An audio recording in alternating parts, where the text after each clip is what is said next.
Bismillah, assalamualaikum. Selamat datang kembali di YouTube channel Fakta Sejarah dalam kisah terbaru Teror Sundel Bolong yang ditulis oleh Syafira.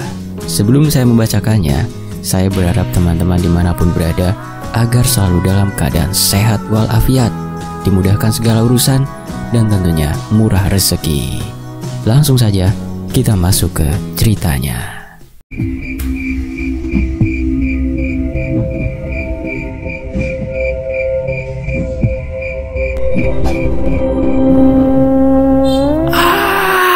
Teriakan terdengar dari arah ruang tamu.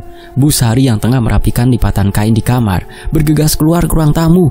Wajahnya terlihat begitu khawatir dengan kondisi Rini, putrinya. Bu Sari langsung meraih tangan anaknya. "Kamu kenapa, Rin?" "Bu, tadi ada yang ketok-ketok jendela." Suara kecil Rini memecah kesunyian malam. Gadis itu berdiri di depan jendela ruang tamu. Wajahnya pucat, rambutnya menempel di pipi karena keringat. Bu Sari menghela nafas pelan. "Rini, sudah malam. Jangan mengada-ada. Itu mungkin ranting pohon kena angin." "Tidak, Bu." Suara Rini bergetar. "Aku lihat ada perempuan, rambutnya panjang banget. Dia senyum, tapi senyumnya serem, Bu. Terus saat dia pergi, aku lihat di belakang bajunya kayak ada bolong besar. Ada hewan yang bergerak putih-putih kecil, Bu." Bu Sari sontak menoleh. Senyum yang tadinya tersungging di wajahnya memudar. Malam memang sedang terasa aneh. Dari tadi, udara di rumah kayu peninggalan orang tuanya itu begitu dingin, bahkan lebih dingin dari biasanya. Ia berdiri mendekati putrinya. "Kowe salah lihat, wes, sana tidur, udah malam." Namun saat ia ingin menutup tirai jendela, dari luar terdengar suara tawa wanita. Suaranya serak, melengking, memecah keheningan malam. Sari dan Rini saling berpandangan. Tawa itu semakin terdengar, menjauh dari rumah Bu Sari. "Bu, itu pasti suara tawanya," bisik Rini. Bu Sari menelan ludah. Ia memberanikan diri melangkah menuju jendela ruang tengah. Dari balik tirai, terlihat seorang wanita berdiri di halaman rumah. Kakinya mengambang di atas tanah, rambutnya menjuntai, menutupi hampir seluruh wajah. Bu Sari mendekat perlahan, jemarinya bergetar saat menyibakkan kain tirai. Hanya sekilas, tapi cukup membuat nafasnya tercekat. Seorang perempuan dengan gaun putih kusam, rambut panjang acak-acakan, wajahnya pucat dengan senyum tipis yang menyeramkan. Dan benar, di bagian punggungnya ada lubang menganga dipenuhi belatung yang merayap. "Ya Allah!" Bu Sari refleks menutup tirai. Tubuhnya gemetar hebat. Rini menangis. "Bu, aku gak mau di sini. Aku takut, Bu." Sari buru-buru memeluk putrinya. "Tenang, Nak, tenang. Kita masuk kamar. Jangan lihat apa-apa." Namun sebelum mereka melangkah pergi, suara tawa itu berubah menjadi lebih keras, memekakkan telinga, bahkan jendela bergetar, seperti ada yang mencoba memecahkannya. "Bu!" jerit Rini. Sari segera menyeret anaknya masuk ke kamar, menutup pintu, lalu mengunci. Di luar suara tawa semakin menggila, diselingi suara cekikikan perempuan. Cekikikan itu panjang, nyaring, dan membuat bulu kuduk berdiri. Di kamar kecil itu, Bu Sari berusaha menenangkan diri sambil memeluk Rini di atas ranjang. "Bu, iku sopo sih, Bu? Kenapa dia ke rumah kita?" tanya Rini terbata. Sari mengusap kepala anaknya, mencoba tetap tegar meski tubuhnya sendiri bergetar. Itu bukan manusia, Nduk. Kamu jangan keluar, jangan buka mata kalau dengar suara aneh." Tangisan Rini makin keras. Aku gak mau pulang ke rumah nenek, Bu. Aku takut di sini." Sari menarik nafas dalam-dalam. Rumah peninggalan orang tuanya memang sering diceritakan angker oleh para warga sekitar. Apalagi letaknya agak jauh dari pemukiman, di tepi jalan menuju hutan bambu. Tapi ia tak punya pilihan lain. Setelah bercerai, ia hanya punya rumah ini untuk tempat tinggal. Brak! Suara menghantam keras jendela kamar. Kaca bergetar hebat, hampir pecah. Suara tawa itu kembali terdengar. Hihihi. Bu Sari menutup telinga anaknya, ikut memejamkan mata. Ia mulai komat-kamit membaca doa yang masih ia ingat. Rini, dengarkan ibu, Nduk. Bu Sari memegang wajah putrinya, menatapnya tajam. Kita baca doa ya. Ibu yakin sebentar lagi dia akan pergi. Namun makin lama, suara itu makin dekat. Seperti ada sesuatu yang merayap di dinding, mengitari kamar mereka. Dari celah ventilasi, tercium bau busuk menyengat, seperti bangkai yang membusuk berhari-hari. Bu, Rini menunjuk ke arah atap.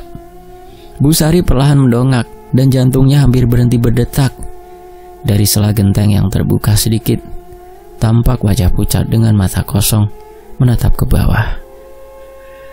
Rambut panjangnya menjuntai, hampir menyentuh lantai. Senyum itu, senyum yang sama dengan yang ia lihat di jendela tadi. Ya Allah, Bu Sari mundur, menarik Rini erat ke pelukannya. Beberapa saat kemudian, wajah itu tiba-tiba menghilang, bersamaan dengan suara tawa yang sejak tadi ia dengar. Bu, apa dia sudah pergi? Tanya Rini. Matanya menatap Bu Sari polos. Bu Sari mengangguk. Iya, sepertinya dia udah gak ada. Ya wes, sekarang kamu tidur ya, sudah malam. Malam terasa begitu panjang. Entah sudah berapa lama mereka terkurung di kamar dengan teror itu. Suara ketukan, cekikikan, bahkan bisikan terus bergema di sekeliling rumah. Hingga akhirnya ayam jantan berkokok. Cahaya matahari mulai menyelinap masuk melalui celah-celah rumah. Suara itu perlahan menghilang. Bau busuk sirna seiring cahaya pagi. Sari memberanikan diri membuka pintu kamar. Dari lorong rumah tidak terdengar suara apapun. Hanya sepi yang menyelimuti rumah itu. Bu Sari terhuyung, tubuhnya lemas. Rini masih tersembunyi di balik punggungnya. Bu, apa dia sudah pergi? Tanya Rini pelan. Bu Sari menatap jendela yang kacanya retak, lalu mengangguk lemah. Iya, Nduk, dia wes pergi. Kamu tenang aja, dia gak akan pernah kembali ke sini. Sejak malam itu, desa Segorowatu mulai mengalami teror menyeramkan. Teror penampakan seorang wanita dengan punggung berlubang menjadi topik pembicaraan utama di setiap sudut kampung. Semalam aku lihat ada seorang wanita berdiri di pohon beringin dekat pos ronda. Seorang pria parubaya dengan caping bambu lusuh memulai pembicaraan di warung kopi milik Bu Susi. Bu Susi yang sedang mengaduk kopi langsung membuka suara. Aku dengar si Sari dan anaknya juga dengar. Kasihan mereka hanya hidup berdua di rumah itu. Iya yuk, tapi ngomong-ngomong, siapa ya wanita itu? Pak Dasiman meraih cangkir kopi yang hampir dingin. Sundel bolong, jawab Bu Susi. Suaranya penuh dengan keyakinan. Seketika suasana di warung itu mendadak sepi. Hanya suara ayam dan retakan kayu yang terbakar di tungku yang terdengar. Bu Susi, Pak Dasiman, dan beberapa warga lain hanya saling berpandangan. Wes, ora sang ngomongi setan. Lebih baik kalian habiskan kopinya, terus budal neng sawah. Bu Susi tiba-tiba bersuara. Ia seolah berusaha mencairkan suasana. Pak Dasiman meneguk kopi terakhirnya, lalu berdiri dari tempat duduknya. Walah yuk, baru juga pengen nyantai, wes diingetin sama kerjaan. Kayak gini aku jadi ingat kalau ada padi yang belum dipanen. Nah kan, itu akibatnya gibahin setan. Bu Susi tertawa. Pak Dasiman segera menyodorkan selembar uang 5.000-an, lalu pergi meninggalkan warung itu. Kakinya pelan, tapi pasti mulai menuju ke arah sawah miliknya yang ada di ujung desa. Mayat, mayat, tolong ada mayat! Suara teriakan terdengar dari sawah milik Pak Bahar. Pria tua itu dengan tongkat yang selalu ada di tangannya itu berusaha berlari ke arah rumah warga. Tubuhnya bergetar, wajahnya pucat, dengan nafas yang memburu dengan cepat. Wonten nopo toh mbah? Kok lari-larian? Pak Daseman yang kebetulan lewat langsung mendekati Pak Bahar. Beberapa warga yang lain juga berdatangan. Wajah mereka terlihat penuh rasa penasaran. Seorang pemuda menyodorkan sebotol air minum kepada Pak Bahar. Minum dulu mbah. Suwun yo Le. Pak Bahar segera menerima botol itu dan bismillah meneguknya sedikit. Beberapa saat Pak Bahar terdiam. Ia berusaha mengatur nafas dan pacuan jantungnya. Bah, ada apa? Kok pucat banget? Tanya Pak Dasiman dengan hati-hati. Aku lihat mayat di sana, di ujung sawahku. Tangan Pak Bahar menuju ke arah sawahnya, tempat yang selama ini tidak pernah ia jamah. Mayit? Mayitnya sopo, Mbah? Seorang yang lain bertanya. Aku kurang ngerti, wajahnya udah hancur, baunya busuk dan... Pak Bahar menghentikan ucapannya. Bulu kuduknya seakan meremang, mengingat apa yang baru saja ia lihat. Beberapa warga saling pandang. Bisik-bisik penemuan terdengar di kerumunan itu. Pak Dasiman, gimana kalau kita lihat saja di sana? Kasihan kalau Mbah Bahar disuruh cerita. Sepertinya beliau sok berat, usul Udin, remaja yang baru berusia 20 tahun. Pak Dasiman menoleh ke arah Udin. Kowe bener, Din. Kalau aku kesana, yang lain antar Mbah Bahar pulang ke rumahnya, yo. Suara Pak Dasiman memberikan instruksi. Tanpa menunggu jawaban, Pak Dasiman dan Udin segera berjalan ke arah ujung sawah. Tangan mereka memegang ranting bambu dengan erat. Astagfirullah. Pak Dasiman dan Udin langsung menutup hidung mereka. Sesosok wanita tergeletak di antara rimbunya rumput gajah yang menjulang tinggi. Aroma busuk seketika menyergap hidung Pak Dasiman dan Udin. Jasad itu membiru, dengan belatung yang mulai menggerubungi sebagian tubuhnya. Kayaknya dia sudah meninggal 4 hari yang lalu apa ya? Pak Dasiman menoleh ke arah Udin yang berdiri di sampingnya. Den, sekarang kamu ke rumah Pak Lurah. Bilang sama beliau kalau ada mayat di sini. Aku akan bersihkan rumput ini. Udin mengangguk, lalu segera meninggalkan tempat itu. Sejak saat itu, suasana di desa Segorowatu berubah. Lebih dingin, lebih menyeramkan. Burung gagak hitam hampir setiap hari terlihat terbang di atas langit desa. Le, nek wes mlebu wayah wengi, aja metu ya Le. Angin malam lagi jahat. Suara Bu Susi di warung kopi bergetar. Matanya menatap kosong ke arah jalan sepi yang mengarah ke kebun tua Pak Bahar. Udin dan Dimas saling pandang. Kata-kata Bu Susi membuat bulu kuduk mereka meremang. Mereka baru saja pulang dari ronda kampung dan memutuskan mampir sebentar di warung yang hanya diterangi lampu senter kecil. Apa maksudnya yuk? Tanya Dimas hati-hati. Bu Susi menghela nafas panjang. Tangannya gemetar saat menuang kopi dari teko tanah liat.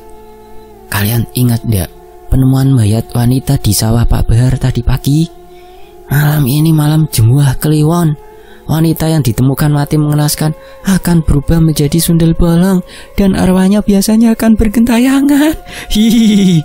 Dimas tersenyum miring, mencoba menutupi rasa takut. Oh, mosok iya yu? Itu kan cuma cerita buat nakut-nakutin orang biar nggak keluar malam. Namun suara Bu Susi semakin pelan, nyaris berbisik. Kalian ini emang dua blek. Dikandani, dikasih tahu nggak percaya. Kalau sudah ketemu, baru takut. Yu, yang namanya orang meninggal itu nggak akan balik ke dunia. Lagian wanita itu juga dikubur dengan layak kok tadi siang. Ya, walaupun kita belum tahu siapa wanita itu, Udin menjawab. Tangannya merogoh saku celananya dan mengeluarkan uang dan menyodorkannya ke Bu Susi. Tanpa menunggu lama, Udin dan Dimas segera berpamitan meninggalkan warung itu. Langkah mereka begitu tenang, walaupun langit sudah gelap tertutup kain hitam.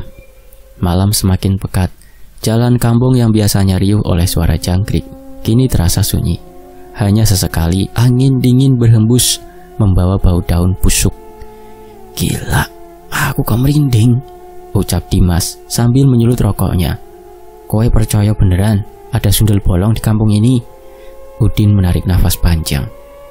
Entahlah, tapi menurutku orang yang sudah meninggal, orang mungkin balik ke donya. Apalagi mayat itu udah dikuburkan dengan layak. Wah, berarti tadi hanya omongan orang tua pikun. Dimas terkekeh. Tangannya masih memegang puntung rokok yang masih menyala. Gak terasa wes jam 12 malam. Kowe sesuk mangkat ring sawah jam piro? Tanya Udin yang berusaha mencairkan suasana. Jam 10 wae lah. Aku capek mau istirahat dulu. Dimas menoleh beberapa saat, lalu kembali menatap jalanan desa yang semakin gelap. Dimas dan Udin terdiam. Sorot mata mereka tak lepas dari jalan setapak yang gelap. Pohon beringin besar berdiri di ujung jalan. Batangnya hitam, menjulang tinggi, dengan cabang-cabang yang seperti tangan meraih langit. Ketika mereka melewati pohon itu, terdengar suara lirih. Suara isakan seorang wanita terdengar jelas. "Din, krungu pora?" Dimas menahan langkahnya. Udin memejamkan telinga. Isakan itu terdengar jelas, seperti perempuan menangis, pelan tapi memilukan. Suara itu semakin dekat, semakin jelas. "Astagfirullah," bisik Udin. Jantungnya berdegup kencang, keringat dingin menetes di pelipis, meski udara malam menusuk tulang. Dimas berusaha menertawakan ketakutannya. Paling ada orang habis berantem sama pacarnya. Namun tiba-tiba, suara tangisan berubah menjadi tawa melengking panjang. Melodi menyeramkan yang membuat telinga terasa berdengung. "Din, ayo jalan cepat," seru Dimas panik. Mereka mempercepat langkah, tapi langkah kaki mereka seolah tertahan, berat, seperti ada yang menempel di tubuh. Bayangan tinggi dengan rambut tergerai tiba-tiba melintas di antara pepohonan. Gaun putih panjang berkibar tertiup angin, meski malam itu udara benar-benar diam. Udin menoleh sekilas dan saat itulah ia melihatnya. Wajah pucat, mata kosong, mulut menyunggingkan senyum lebar yang tak wajar. Rambutnya menutupi sebagian wajah, tapi lubang menganga di punggungnya terlihat jelas. Dari lubang itu sesuatu bergerak, cacing, ulat, darah hitam menetes perlahan. Udin menjerit, "Allahu Akbar!" Sosok itu lenyap dalam sekejap. Dimas yang panik langsung menarik tangan Udin. "Kenapa kamu nengok? Goblok! Bu Susi udah bilang, jangan nengok." Nafas Bayu memburu. Aku nggak sengaja. "Wes, ayo cepat melayu." Mereka berlari secepat mungkin melewati jalan setapak hingga akhirnya tiba di rumah Pak Lurah. Nafas mereka tersengal, wajah pucat pasi. Pak Lurah, Assalamualaikum, kula nuwun." Udin mengetuk rumah Pak Lurah dengan panik. Beberapa saat kemudian pintu kayu terbuka. Seorang pria dengan kumis tebal muncul dari balik pintu. "Waalaikumsalam." Suaranya berat dan serak, mirip orang yang baru saja bangun dari tidur. "Kenapa kalian? Kayak dikejar setan?" tanya Pak Lurah begitu melihat keduanya masuk dengan terengah-engah. "Pak, di pohon beringin ada perempuan rambut panjang, Pak.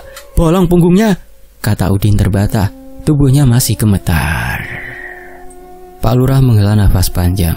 Wajahnya mendadak serius. "Kalian yakin? Jangan-jangan kalian salah lihat karena ngantuk." Dimas menatap tak percaya. "Enggak, Pak. Kami yakin itu sundel bolong yang kata orang-orang zaman dulu. Dan wanita yang tadi siang pasti sudah jadi sundel bolong itu." Pak Lurah tidak langsung menjawab. Ia menutup pintu rapat-rapat, lalu duduk di kursi kayu dengan wajah berat. "Dulu kata mbahku, wanita yang meninggal nggak wajar, apalagi dalam keadaan hamil, dia akan menjadi sundel bolong.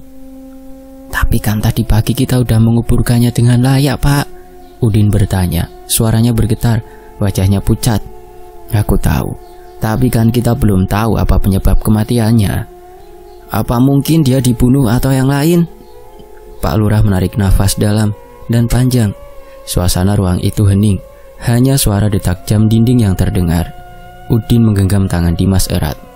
"Pak, kami malam ini numpang tidur di sini ya." Pak Lurah menatap mereka dengan tatapan tajam. "Ya wes, kebetulan ada satu kamar kosong di sini. Kalian pakai saja. Besok kalian baru pulang." Dimas menghirup nafas lega. "Alhamdulillah, matur nuwun Pak Lurah." Pak Lurah berdiri, lalu mengantar mereka ke kamar yang ada di ujung ruang tamu. "Kalian istirahat saja di sini. Besok setelah matahari terbit, kalian bisa pulang."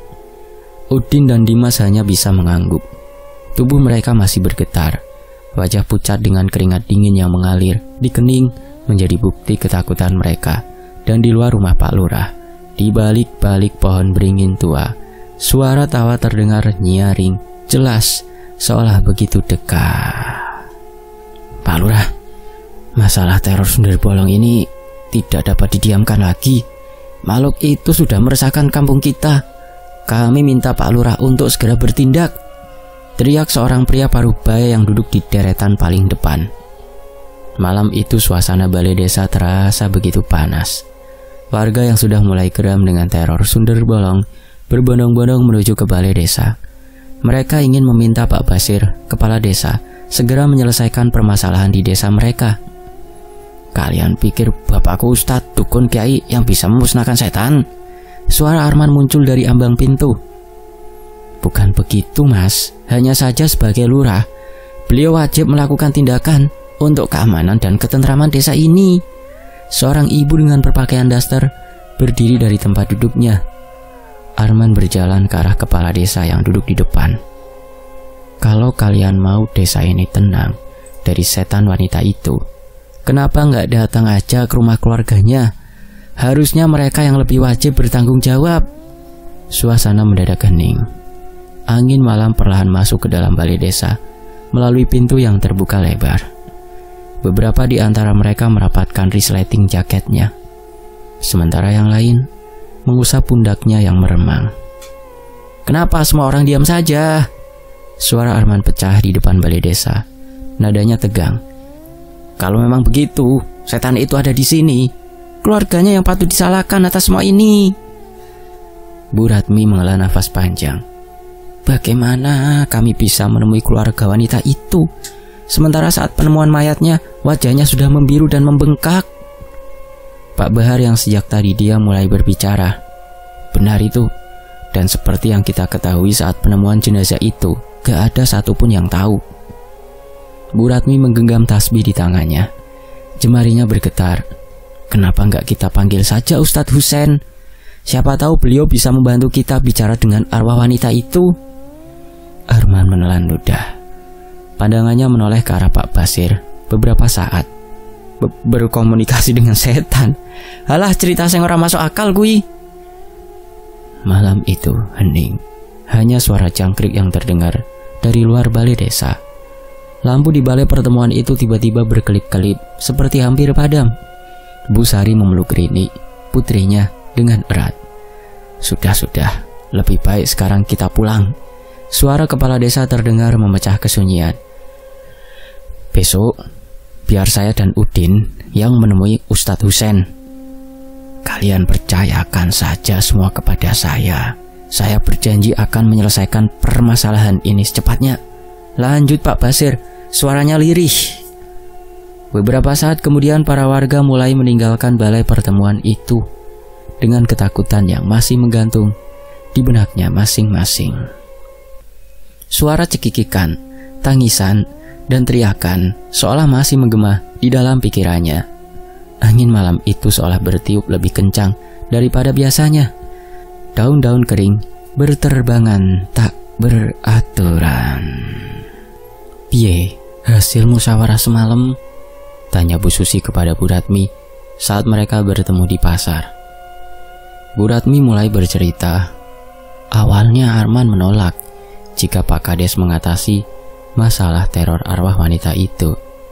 Bu Ratmi juga mengatakan jika dirinya merasa aneh dengan gelagat aneh Arman dan pandangannya saat menoleh ke arah Pak Basir, ayahnya, seolah ada yang mereka sembunyikan. Aku ingat betul, suara Bu Ratmi lirih. Malam itu saat jenazah wanita itu diketemukan, mereka adalah orang yang paling ngotot untuk gak mencari tahu identitas wanita itu. Bu Susi terkejut. Hah? Tenane? Serius? Kepala Bu Ratmi mengangguk pelan. Iya. Bahkan si Arman juga yang melarang Mbah Ningsih memandikan jenazah wanita itu loh, dengan alasan dia wanita asing yang gak tahu asal usulnya. Bu Susi terdiam sejenak, lalu bertanya, aneh yo, apa mungkin Arman adalah orang yang menghabisi wanita itu? Bu Ratmi menunduk, suaranya nyaris berbisik. Aku ya juga ndak tahu, tapi kalau dilihat itu seperti bukan pembunuhan. Lebih tepatnya itu seperti dia melahirkan tapi akhirnya meninggal. Bu Susi menggigit bibirnya, tubuhnya gemetar. Bener. Yo, semoga aja dugaan kita salah dan masalah ini segera berakhir. Yo, potong Bu Ratmi. Semoga saja kepala desa benar-benar menangani masalah ini. Malam itu, suasana di balai desa terasa mencekam. Beberapa warga terlihat memeluk dirinya sendiri, entah karena takut atau dingin. Ruangan balai desa terasa semakin dingin. Dari arah atap terdengar bunyi benda jatuh, seperti batu yang dilemparkan oleh seseorang. Semua menoleh, jantung berdebar kencang. Arman bangkit, lalu melangkah ke arah pintu balai desa yang terbuka lebar. Ia matanya liar, menelusuri halaman yang gelap itu, tapi tidak ada siapa-siapa. Hanya pohon beringin tua yang terlihat berdiri tegak di kejauhan. Di halaman balai desa, bayangan perempuan berambut panjang melintas begitu cepat. Arman menajamkan pandangannya ke arah gelap yang ada di hadapannya. "Ono opo man?" tanya Pak Basir. Wajahnya terlihat tegang. Mboten Pak, hanya angin," jawab Arman. Suaranya berat menahan panik. Bu Ratmi menatap ke arah Pak Basir dengan mata berkaca. Arwah wanita itu pasti gak tenang. Dia mencari bayi yang tidak pernah hidup. Dia mencari darah keturunan agar bisa menggantikan anak yang tidak pernah lahir. Dan yang pasti dia datang untuk menuntut balas. Bu Sari yang duduk di samping Bu Ratmi spontan memeluk Rini dengan erat. Ucapan itu membuat darahnya berdesir. "Ojo ngomong kalau dia menginginkan anak dan bayi dari keluarga kita." Bu Ratmi mengangguk pelan. Wajahnya pucat. "Bisa jadi. Makanya kepala desa harus segera menyelesaikan ini secepatnya. Jangan sampai anak-anak kami menjadi korban." Kepala desa berdiri dari tempat duduknya. Suaranya meninggi. "Iya ya tenang. Iki kan wis dibahas sih. Saya harap semua tenang. Seperti yang kalian lihat. Saya sudah memanggil Ustadz Husein. Beliau nanti akan membantu kita mengusir arwah penasaran itu dari desa kita."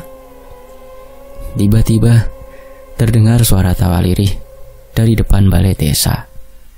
Suara itu khas perempuan, nyaring namun getir. Bu Sari menjerit, dan Arman segera berlari ke arah meja yang ada di ujung balai desa. Dari dalam balai pertemuan mereka melihat sesosok bayangan perempuan berdiri di bawah pohon mangga yang ada di depan balai desa. Rambutnya panjang menutupi wajah. Gaun putihnya lusuh, dan di punggungnya tampak lubang menganga hitam pekat. Sundel bolong itu hanya berdiri mematung, menatap balai desa dengan wajah samar. Ustadz Husein menunduk, suaranya tercekat. Dia sudah datang dan aku melihat dendam di dalam matanya. Lampu di dalam balai desa tiba-tiba berkedip dengan cepat, lalu padam seluruhnya. Suara tawa melengking memenuhi ruangan. Aroma kapur barus dan anyir darah menggantung di udara. "Pak Ustadz, apa yang harus kita lakukan sekarang?" tanya seorang pemuda yang menutup tubuhnya dengan jaket parasut usang. Ustadz Husein berdiri dari tempat duduknya. Kakinya melangkah ke arah pintu balai desa. "Apa maumu? Pulanglah. Ini bukan tempatmu. Urusanmu dengan dunia sudah tidak ada lagi," lanjut Ustadz Husein. Suara terdengar begitu tenang. Seketika angin bertiup kencang, membentuk pusara besar yang mampu menerbangkan apa saja yang ada di sekitarnya. Suara tangisan anak-anak terdengar dari dalam balai desa. Doa-doa dibacakan serempak di dalam balai desa. Tawa melengking, terdengar semakin keras dan jelas, seolah begitu dekat dengan telinga mereka. Namun, beberapa saat kemudian, suasana berubah hening. Tidak ada suara tawa. Angin bertiup dengan tenang. Aroma anyir dan kapur barus tidak lagi tercium. Ustadz Husein melangkah masuk ke dalam balai desa. Untuk sekarang, dia sudah pergi, katanya. "Untuk sekarang, Ustadz," suara Pak Bahar terdengar dari kerumunan. "Itu artinya teror itu masih akan kembali." Ustadz Husein duduk kembali di kursinya. Tangannya terus menggenggam tasbih kayu yang sudah usang, bahkan menghitam. "Benar. Untuk sementara jangan keluar dari rumah setelah jam 8 malam. Nanti hari Kamis malam Jumat, kita berkumpul di lapangan. Kita selesaikan semuanya di sana." Hari itu, suara azan Isya baru saja mereda. Suasana desa tampak tenang. Namun ketenangan itu hanya sesaat, sebab kegelisahan mulai menjalari setiap rumah. Orang-orang dilarang keluar malam setelah kejadian di balai desa, sampai hari Kamis malam Jumat. "Pak, tolong jangan keluar malam dulu," pinta seorang Bu Arum kepada suaminya yang hendak pergi ke surau. "Apa Bapak Pak lupa kalau Pak Kepala Desa dan Ustadz Husen bahkan sudah memberi pengumuman kalau mulai malam ini semua warga dilarang keluar rumah setelah maghrib kecuali keadaan darurat, dan itu baru berakhir Kamis lusa. Bu Arum mengingatkan Pak Joko, suaminya. Bapak cuma mau ke musola, mau sholat berjamaah, masa iya mau dilarang? Suara Pak Joko meninggi. Bu Arum berdiri di hadapan suaminya. Matanya memandang wajah suaminya dengan lekat. Tidak dilarang, Pak.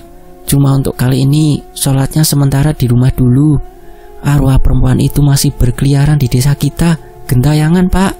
Paling tidak kita sabar di rumah sampai semua selesai. Pak Joko memandang wajah Bu Arum beberapa saat, lalu berjalan ke arah kamar. Wong aneh, wong sholat rajin kok wedi karo setan. Gerutu Pak Joko sambil berjalan ke arah kamar. Sementara Bu Arum hanya menggeleng kepala melihat sifat suaminya. Pak Joko memang terkenal taat beribadah, tapi pria itu tidak mau melakukan ibadahnya di rumah. Dia selalu ke musola, walaupun hujan deras sekalipun. Sementara itu di tempat lain, di sebuah rumah kayu tua, Pak Warto dan Romlah duduk termenung. Mereka awalnya tidak percaya dengan gosip tentang Sundel Bolong. Namun beberapa cerita dan kesaksian dari para warga membuat mereka yakin akan sosok yang selama ini membuat geger desa itu. Pak, kalau benar sosok Sundel Bolong itu ada, apa jangan-jangan dia Lastri, anak kita? Ucap Bu Romlah. Angin dingin tiba-tiba masuk dari celah-celah rumah bambu itu. Pohon bambu bergerak menciptakan suara gesekan yang mampu membuat bulu kuduk meremang. Pak Warto segera menoleh ke arah istrinya. Ojo sembarangan kalau ngomong, Bu. Kalau sampai omonganmu terdengar orang, bisa ruwet urusannya. Bentak Pak Warto. Matanya menatap Bu Arum dengan tajam. Tapi Pak, kan kita tahu sendiri kalau mayat itu adalah Lastri, anak kita. Anak yang sudah kita usir saat dia hamil besar malam itu, Pak. Bu Arum berdiri, air mata menggenang di kedua matanya. Cukup, Bu. Jangan sampai orang tahu. Atau... Pak Warto langsung menghentikan ucapannya. Ia segera berdiri dari tempat duduknya, lalu berjalan ke arah kamar. Langkahnya pelan, berat, seolah ada beban berat yang ia pikul. Malam itu, warga sudah berkumpul di lapangan desa. Samar-samar, tampak sesosok perempuan berambut panjang, duduk membelakangi warga. Rambutnya menjuntai sampai tanah. Gaun putih yang ia kenakan tampak sobek dan lusuh. Itu dia, itu pasti Sundel Bolong itu. Suara Pak Bahar terdengar lirih. Perempuan itu tetap diam seolah tidak memperdulikan warga yang sudah berkumpul di lapangan. Perlahan ia bangkit, berjalan mundur. Warga yang sudah ada di lapangan, termasuk Pak Warto dan Bu Arum, merasa jantungnya berdentum keras ketika perempuan itu berbalik. Wajahnya pucat pasi, senyumnya mengerikan. Namun bukan itu yang membuat warga kaget, tapi kondisi dari punggungnya menganga lubang besar. Ulat-ulat merayap keluar. Astagfirullah. Sundel Bolong itu menjerit melengking. Lampu minyak yang ada di genggaman tangan warga padam seketika. Anjing-anjing langsung menggonggong keras. Ayam berkokok tak karuan meski matahari belum terlihat. Pak Ustadz, bagaimana ini? Arwah itu seperti semakin berani, kata Jaka dengan nafas terengah. Ustadz Husen terdiam lama. Wajahnya menatap ke arah Sundel Bolong yang kini duduk di atas dahan pohon beringin tua. Sundel Bolong tidak muncul tanpa sebab. Ia lahir dari dendam. Untuk menghentikannya, kita harus tahu kisah hidupnya sebelum mati. Hanya dengan begitu, arwahnya bisa ditenangkan. Ustadz Husen terus menatap sosok yang ada di hadapannya. Kalau tidak bagaimana Ustadz? Tanya Udin. Kalau tidak, kampung ini akan menjadi lahan pembantaian. Sundel Bolong akan terus memakan nyawa, satu demi satu, sampai dendamnya terbalaskan. Ustadz Husen menoleh ke arah Udin beberapa saat. Malam itu, desa benar-benar diliputi ketakutan. Beberapa warga yang memutuskan untuk di rumah segera menutup pintu rapat-rapat, membaca doa. Sundel bolong melayang perlahan ke arah warga. Tubuhnya tidak menapak tanah. Ketika rambutnya tersibak, wajah pucat itu menampakkan senyum mengerikan. Lalu dari punggungnya yang bolong, puluhan ulat dan darah segar mengucur deras, berjatuhan ke tanah. Tanah di lapangan menjadi licin penuh darah dan belatung. Astagfirullah, teriak Bu Ratmi. Tubuhnya gemetar hebat. Udin maju ke depan, berusaha berani. Ia mengangkat bambu runcing yang tadi dibawanya, lalu menantang makhluk itu. Aku nggak takut sama kamu, teriaknya lantang. Namun di saat yang bersamaan, tiba-tiba rambut sundel bolong melesat panjang, melilit leher Arman. Jangan, hentikan semua ini, Lastri! Bu Arum berteriak histeris, membuat pandangan warga beralih padanya. Lastri? Jadi wanita itu adalah... Pak Bahar bicara, suaranya pelan nyaris seperti sebuah bisikan. Iya, wanita itu putri kami. Malam itu kami terpaksa mengusirnya dari rumah, walaupun kami tahu dia akan melahirkan saat itu. Bu Arum menangis sesenggukan. Pak Warto menoleh ke arah istrinya. Cukup, Bu, jangan diteruskan lagi. Biar, Pak, biarkan semua tahu kebenarannya. Biar mereka tahu bagaimana kepala desa dan keluarganya memperlakukan kita dan anak kita. Arman dan Pak Basir menunduk.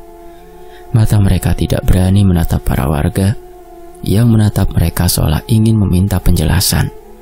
Asal kalian tahu, suara Bu Arum bergetar. Arman, pria yang selama ini kalian anggap baik, tidak lebih dari seorang pecundang. Dia sudah membuat putri kami hamil. Pria ini merayu Lastri hingga putriku percaya.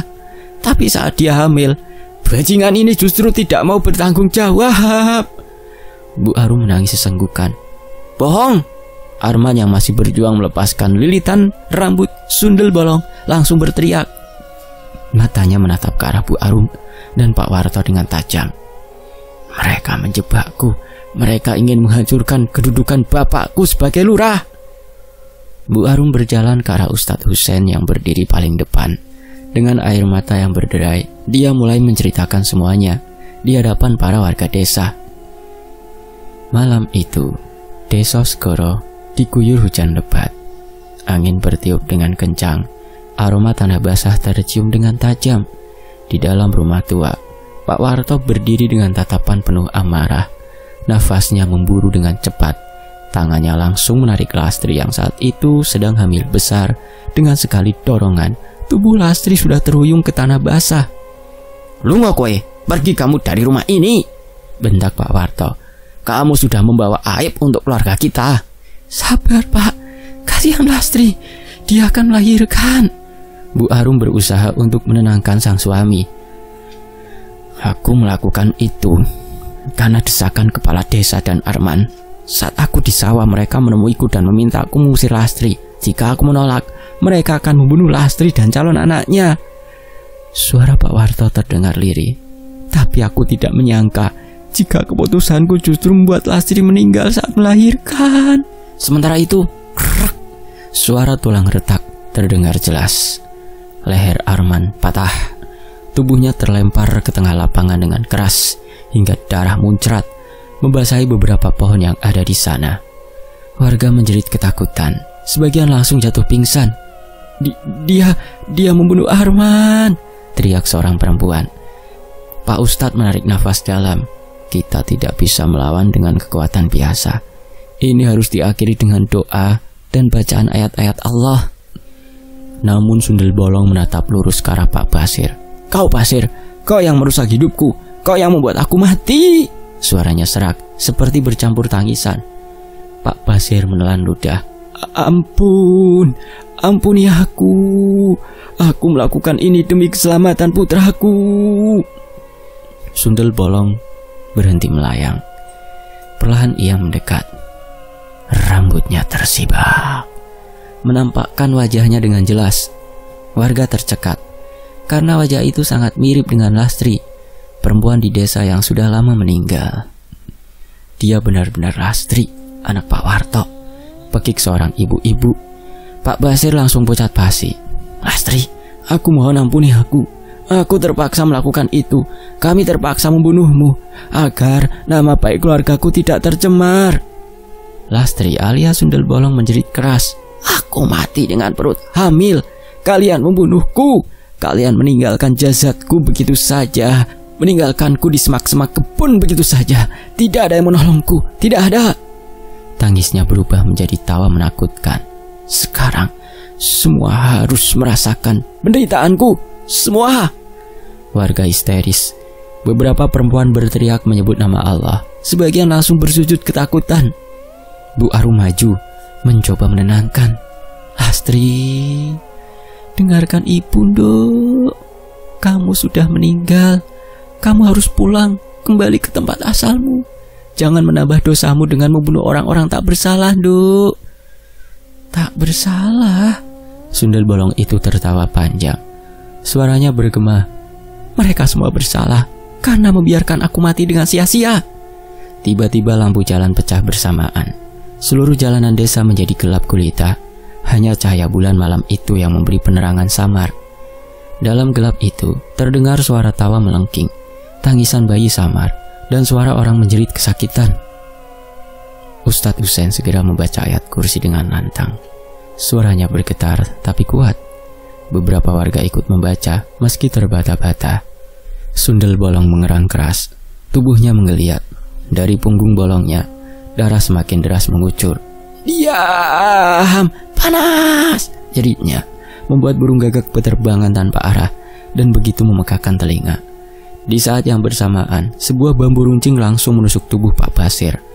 Seolah ada kekuatan tak kasat mata yang menggerakkannya. Darah mengalir di pelipisnya. Ya Allah, ampuni aku. Suaranya parau, serak, dan penuh kesakitan. Tidak berapa lama matanya terpejam. Detak jantungnya melemah, lalu hilang begitu saja. Ustadz Husein terus melanjutkan bacaannya. Makhluk itu menjerit panjang. Tubuhnya seperti terbakar oleh cahaya tak kasat mata. Rambutnya terurai liar, matanya memerah menyala, lalu tubuh Sundel Bolong meledak menjadi asap hitam pekat. Suara tangisan bayi terdengar makin jauh, hingga akhirnya lenyap bersama angin malam. Lapangan kembali sunyi. Hanya terdengar isak tangis warga yang masih syok. Arman tergeletak dengan leher patah, tubuhnya kaku. Di sampingnya, Pak Basir dengan bambu yang menancap di dadanya. Tubuhnya kaku dengan mata terbuka. Ustadz Husein terduduk lemas. Astagfirullah. Semoga ini yang terakhir. Namun di bawah pohon beringin tua, terdengar suara lirih. Suara bayi menangis lalu tawa perempuan menggema di antara pepohonan. Sebelum akhirnya hilang. Tamat. Demikianlah sebuah kisah, semoga terhibur. Mohon maaf jika ada intonasi yang kurang pas. Fakta Sejarah pamit. Sampai jumpa di kisah berikutnya. Terima kasih semuanya. Alhamdulillah. Wassalamualaikum. Tetap di Fakta Sejarah.